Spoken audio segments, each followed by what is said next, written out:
כבוד ראש ממשלת ישראל, מר בנימין נתניהו, Honored Prime Minister of Israel, Mr. Benjamin מכובדיי, Netanyahu, distinguished guests, ladies and gentlemen, good evening.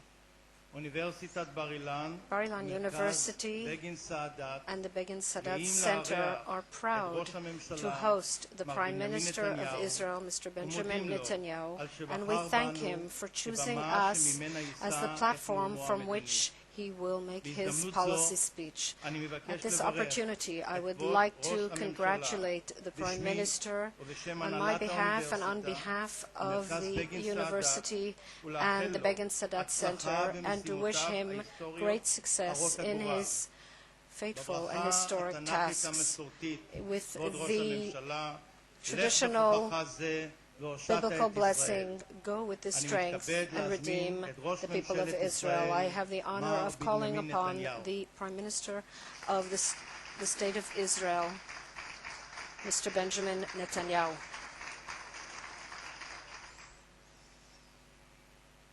אורחים נכבדים, Honored guests, אזרחי ישראל, citizens of the State of Israel, השלום תמיד היה משאת נפשו של עמנו. peace has always been the desire of הנביאינו our הנחילו nation. לעולם את חזון Our השלום, prophets gave the world the vision of peace. We greet one another זה את זה בשלום, with wishes of peace, תפילתנו מסתיימות and our בשלום. prayers conclude with the word peace. אנו נמצאים הערב We are gathered here במרכז this השם שני evening מנהיגים in an פורצי דרך institution לשלום. named for two pioneers of מנחם peace, בגין ואנואר Menachem סאדאת. Begin and Anwar Sadat, ואנו שותפים לחזונם. and we share in their vision. לפני חודשיים וחצי 2.5 months ago, נשבעתי אמונים בכנסת, I took the oath of office as Prime Minister of Israel. הבטחתי שאקים ממשלת אחדות, I pledged to establish a national unity government, and I did. האמנתי ואני מאמין I שהאחדות believed, נחוצה לנו and I בעת still הזאת believe, יותר that unity מאי פעם. was essential for us now more than אנחנו ever עומדים as we היום face בפני three שלושה immense אתגרים challenges: עצומים. האיום האיראני, the Iranian threat, המשבר the הכלכלי economic crisis, וקידום השלום. and the advancement of peace. האיום האיראני עדיין The לפנינו. Iranian threat looms large before us, as we learned yesterday, במלוא עוצמתו. in full force. הסכנה הגדולה ביותר The לישראל greatest danger במזרח התיכון confronting Israel, the Middle East, and the entire world הוא המפגש is the בין האסלאם nexus הקיצוני between radical Islam ונשק גרעיני. and nuclear weapons. אני שוחחתי על כך עם I הנשיא discussed this אובמה issue בביקורי with President בוושינגטון. Obama during my recent visit to Washington, ואשוחח על כך and I בשבוע will הבא raise עם it מנהיגים again באירופה. in my meetings next week with European שנים leaders. שאני פועל ללא For לאות years, I have been working tirelessly לגיבושה של חזית to forge an בינלאומית international alliance נגד to התחמשותה prevent של Iran בנשק from גרעיני. acquiring nuclear weapons. מול המשבר הכלכלי העולמי, Confronting a פעלנו מיד global כדי להביא economic יציבות crisis, the לכלכלת government ישראל. acted swiftly to stabilize Israel's economy. We passed a 2-year budget in the government, and the Knesset will soon ואילו approve האתגר it. השני, And the השלישי third יותר challenge, נכון, אבל הכל כך חשוב, so exceedingly important, ושעומד בפנינו היום, that which we face today is the advancement of peace. גם על כך שוחחתי עם I הנשיא also אובמה, spoke about this idea with President ואני תומך Obama, מאוד ברעיון and I השלום fully האזורי support the שהוא מוביל. idea of a regional peace that he is leading. אני שותף לרצונו של I נשיא share the ארצות הברית President's desire להביא עידן to חדש bring about a של new התפייסות era באזור. of reconciliation in our region. לצורך זה נפגשתי To this קודם end, לכן עם I הנשיא met מובארק first במצרים with President Mubarak in Egypt ועם המלך עבדאללה and בירדן King Abdullah in כדי Jordan להסתייע במנהיגים אלה to elicit the support of these leaders in expanding the circle of peace. אני פונה מכאן הערב למנהיגי I turn to מדינות all ערב Arab ואומר, leaders tonight and I say, let us meet, בואו נדבר שלום, let us speak of בואו peace, נעשה שלום. let us make peace. אני מוכן להיפגש עמכם I am בכל ready עת, to meet בכל with מקום. you at any time. בדמשק, I am willing to בריאד, go to בביירות, Damascus, to Riyadh, to Beirut, to Jerusalem too.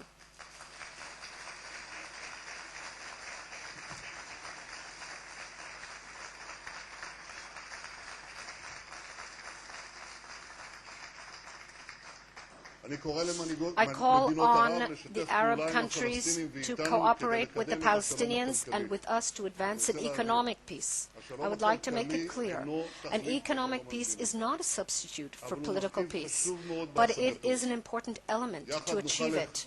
Together, we can undertake projects to overcome the scarcities of our region, like water desalination, or to maximize the advantages of this region, like developing solar energy, or exploiting our geographic location to lay gas and petroleum lines and transportation links between Asia, Africa, and Europe.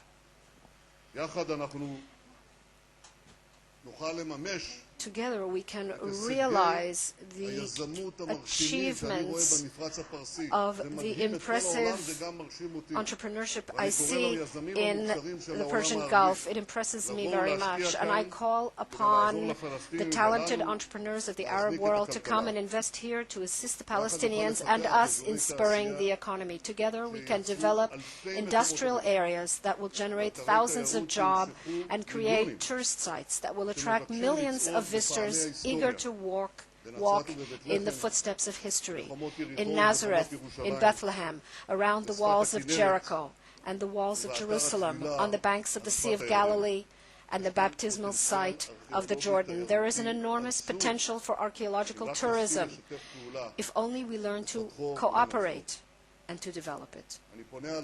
I turn to you, our Palestinian neighbors, led by the Palestinian Authority, and I say, let's begin negotiations immediately without preconditions.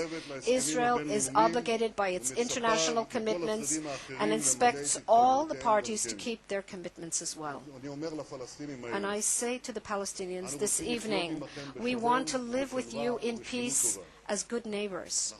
We want our children and your children to never again experience war, that parents, wives, husbands, brothers and sisters will never again know the agony of losing a loved one in battle, that our children will be able to dream of a brighter future and realize that dream, that together we will invest our energies in plowshares and pruning hooks, not swords and spears. I know the face of war. I have experienced battle. I have lost close friends. I lost a brother. I have seen the pain of bereaved families.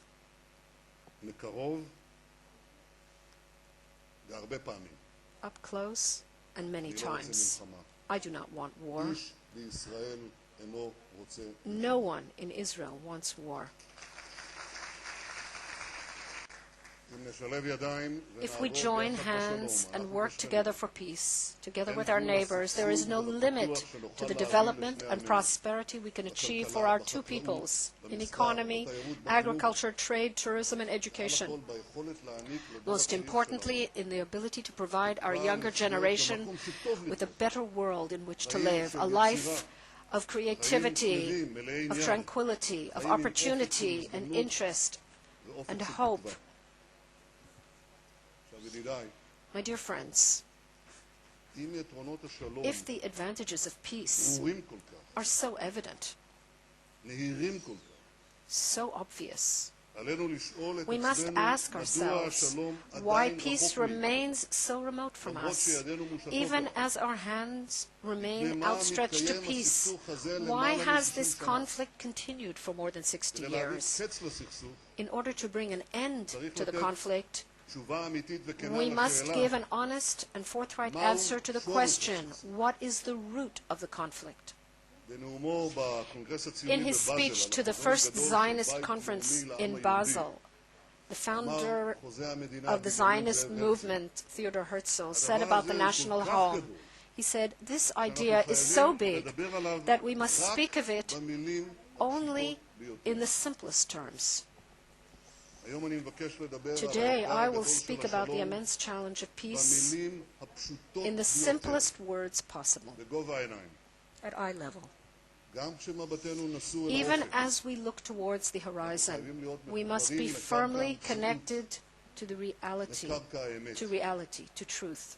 והאמת הפשוטה היא And the simple truth is שורש הסכסוך that היה the root ונשאר of the conflict was and remains the refusal to recognize the right of the Jewish people to a state of its own in its historic homeland. In 1947, when the United Nations proposed the partition plan of a Jewish state and an Arab state, the entire Arab world rejected the resolution, whereas the Jewish community, by contrast, welcomed it by dancing and rejoicing. The Arabs rejected any Jewish state in any borders. Those who think that the continued enmity towards Israel is a product of our presence in Judea, Samaria, and Gaza is confusing cause and consequence. The attacks against us began in the 1920s, escalated into an all-out attack in 1948 with the declaration of Israel's independence, continued with the Fedayeen attacks in the 1950s, and climaxed in 1967 on the eve of the Six-Day War in an attempt to tighten a noose around the neck of the State of Israel. My dear friends, all this occurred during almost 50 years before a single Israeli soldier ever set foot in Judea and Samaria. Fortunately, Egypt and Jordan have left this circle of enmity. The signing of peace treaties with them have brought about an end to their claims against Israel, an end to the conflict, bringing peace. But to our regret, this is not the case with the Palestinians. The closer we get to an agreement with them, the further they retreat. They raise their demands that are inconsistent with a true desire to end the conflict. Many good people have told us that withdrawal from the territories is the key to peace with the Palestinians. Well, we withdrew. But the fact is that every withdrawal was met with massive waves of terror, by suicide bombers and thousands of missiles. We tried to withdraw with an agreement and without an agreement. We tried a partial withdrawal and a full withdrawal.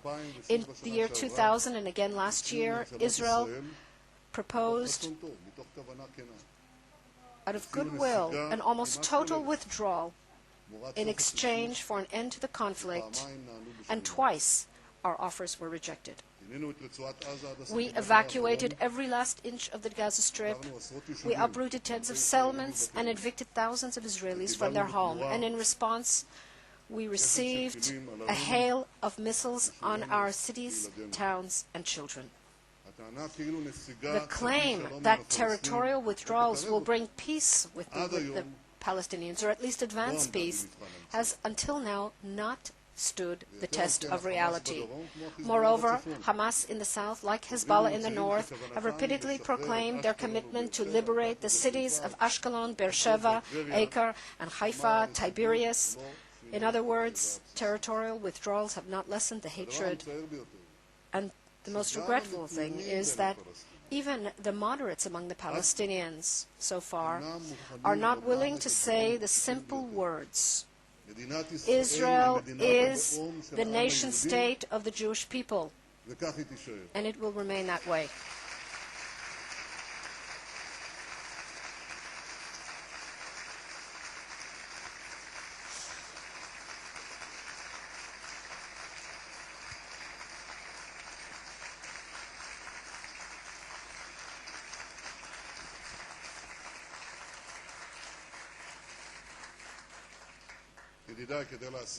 In order to achieve peace, what is needed is courage and candor from both sides. And I today am speaking with courage and candor, but this courage and candor is needed not only from the Israeli side. The Palestinian leadership must arise and say simply, enough of this conflict. We recognize the right of the Jewish people to a state of its own in this land, and we are prepared to live alongside you in true peace. I am yearning for that moment.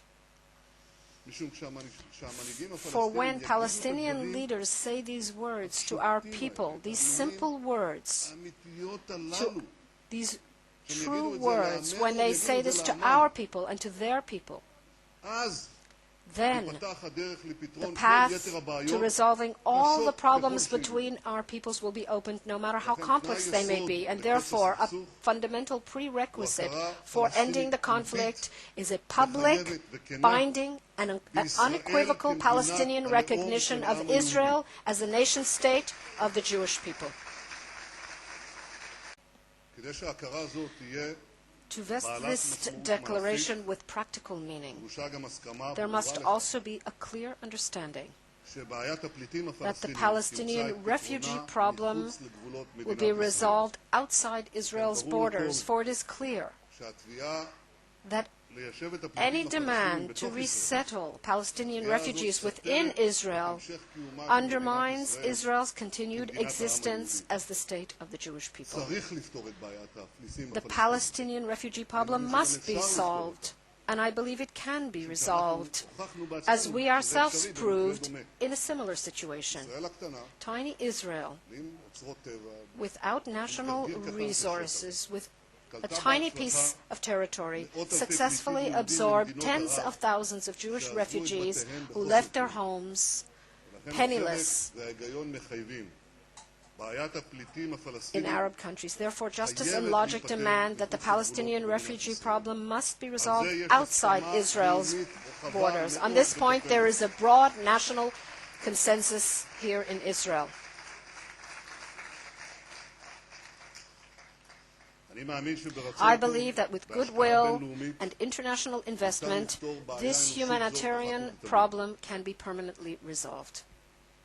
ידידיי, עד כאן So far, דיברתי על הצורך של I have spoken הפלסטינים about the להכיר need for בזכויות שלנו. Palestinians to recognize our rights. תכף אדבר In a moment, I will על הצורך speak שלנו about להכיר בזכויות שלהם.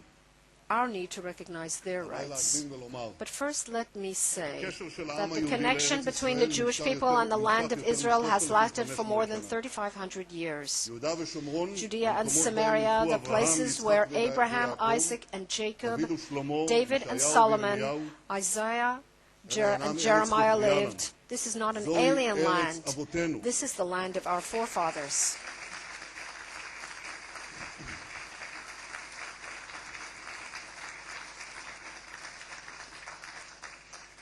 זכותו של העם The היהודי right of the למדינה Jewish בארץ people to a ישראל state in the land of Israel איננה נובעת does מרצף not האסונות derive שפקדו את from עמנו. the catastrophes that have נכון plagued our הדבר people. שבמשך 2,000 True, שנה for 2,000 years, חוו היהודים the סבל Jewish נורא של people גירושים, suffered expulsions, pogroms, של עלילות דם, של blood רציחות, libels, and massacres, סבל שהגיע לשיאו which בשואה, culminated in the סבל Holocaust, שאין לו אח a ורע suffering that בתולדות has no העמים. parallel in human history. יש האומרים שאלמלא There are התרחשה those who השואה, say that if the Holocaust had not לא הייתה occurred, קמה מדינת the state of ישראל. Israel would never have been established. אבל אני אומר, But I שאילו say הייתה קמה that מדינת if the ישראל state of בזמן, Israel had been established in מתרחשת time, השואה. the Holocaust would never have occurred.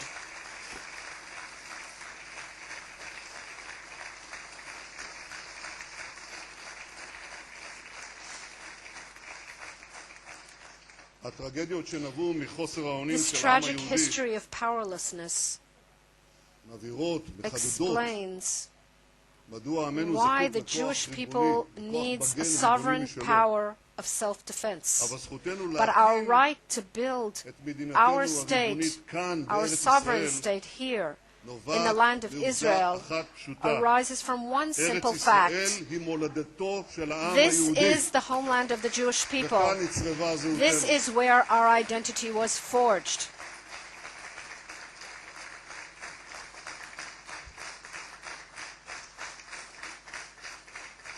כפי שאמר ראש הממשלה As הראשון, Israel's דוד first בן-גוריון, Prime Minister בהכרזתו David להקמת Ben-Gurion proclaimed in Israel's בארץ ישראל קם העם Declaration of היהודי, Independence, the בה Jewish הושפע people דמותו arose in the הרוחנית, land of הדתית Israel, and it והלימודית, was here that its בה חי spiritual, חיי קוממיות religious, and ממלכתית, political character בה was יצר shaped. נכסי Here תרבות it לאומיים attained its כלל-אנושיים, sovereignty, and here it והוריש bequeathed to the לעולם world כולו its את national ספר and הספרים cultural הנצחי. treasures and the most eternal of books. אבל ידידיי, But my צריך friends, גם כאן לומר we את must כל also tell the whole truth here, the truth in והאמת its היא entirety, שבחבלי that in המולדת this שלנו, homeland בלב of המולדת ours, lives a large Palestinian community. We do not want to rule over them. We do not want to govern their lives. And we do not want to impose our flag or culture on them. In my vision of peace, in this small land of ours, two free peoples live side by side in amity and mutual respect. Each will have its own flag, its own national anthem, and its own government. Neither will threaten the security or survival of the other. These two realities, our connection to the land of Israel and the Palestinian population living within it, have created deep divisions within Israeli society. But the truth is that we have much more that unites us than divides us. I have come this evening to give expression to that unity and to the principles of peace and security on which there is broad agreement within Israel's society. And these are also the principles that guide our policy. This policy must take into account the international situation that has recently developed. We must recognize this reality and at the same time stand firmly on those principles essential for Israel. I have already stressed the first principle, recognition. The Palestinians must clearly and unambiguously recognize Israel as the state of the Jewish people. The second principle is demilitarization. The territory under Palestinian control must be demilitarized with ironclad security provisions for Israel. Without these two conditions, there is a real danger that an armed Palestinian state would emerge that would become yet another terrorist base against the Jewish state, such as the one in Gaza. We don't want Qassam rockets on Petah Tikva or Grad rockets on Tel Aviv or missiles on Ben Gurion Airport. We want peace.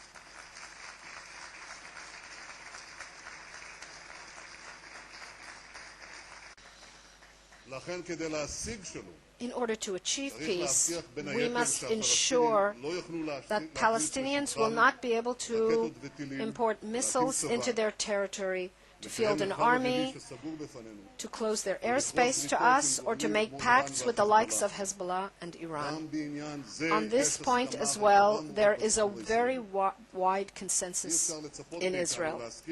It is impossible to expect us to agree in advance to the principle of a Palestinian state without assurances that this state will be demilitarized. On a matter so critical to the existence of Israel, we must first have our security needs addressed.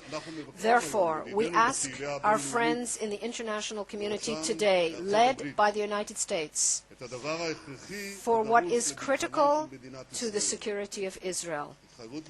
Clear commitments that in a future peace agreement, the territory controlled by the Palestinians will be demilitarized, namely without an army, without control of its airspace, with effective security measures to prevent weapons smuggling into the territory, real monitoring, and not what is happening today in Gaza today. And clearly, it is obvious that the Palestinians will not be able to forge military pacts. Without this, sooner or later, these territories will become another Hamastan, and that is something we cannot accept.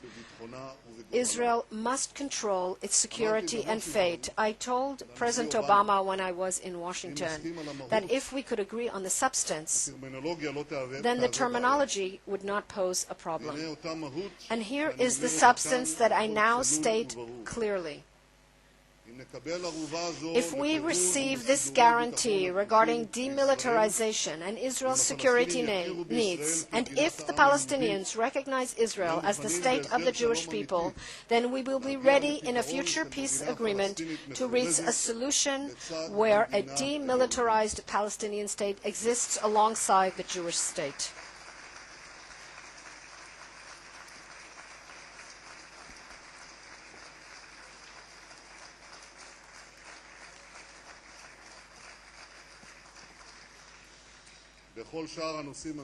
Regarding the remaining important issues that will be discussed as part of the final settlement, my positions are known. Israel needs defensible borders, and Jerusalem must remain the united capital of Israel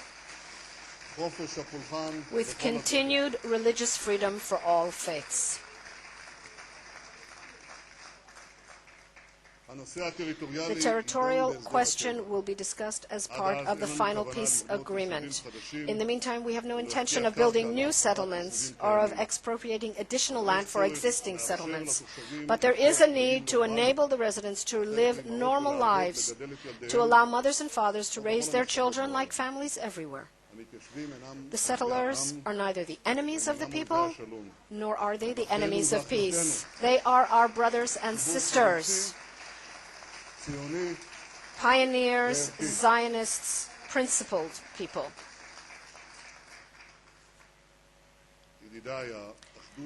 Unity among us is essential. And unity among us will help us achieve reconciliation with our neighbors. That reconciliation must begin today by altering the existing reality on the ground. I believe that a strong Palestinian economy will strengthen peace. It will strengthen the moderates. It will weaken the extremists. If the Palestinians turn towards peace, in fighting terror, in strengthening governance and the rule of law, in educating their children for peace, and in stopping incitement against Israel, we will do our part in making every effort to facilitate freedom of movement and access, to enable them to develop their economy. All of this will help us to advance a peace treaty, between us. But above all else, the Palestinians must decide between the path of peace and the path of Hamas. The Palestinian Authority must overcome Hamas in the Gaza Strip. Israel will not sit at the negotiating table with terrorists who seek its destruction.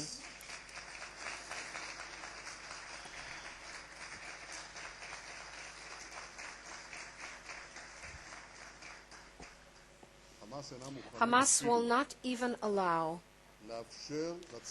the Red Cross to visit our kidnapped soldier Gilad Shalit, who has spent 3 years in captivity, cut off from his parents, his family, and his people. We are committed to bringing Gilad Shalit home safe and sound.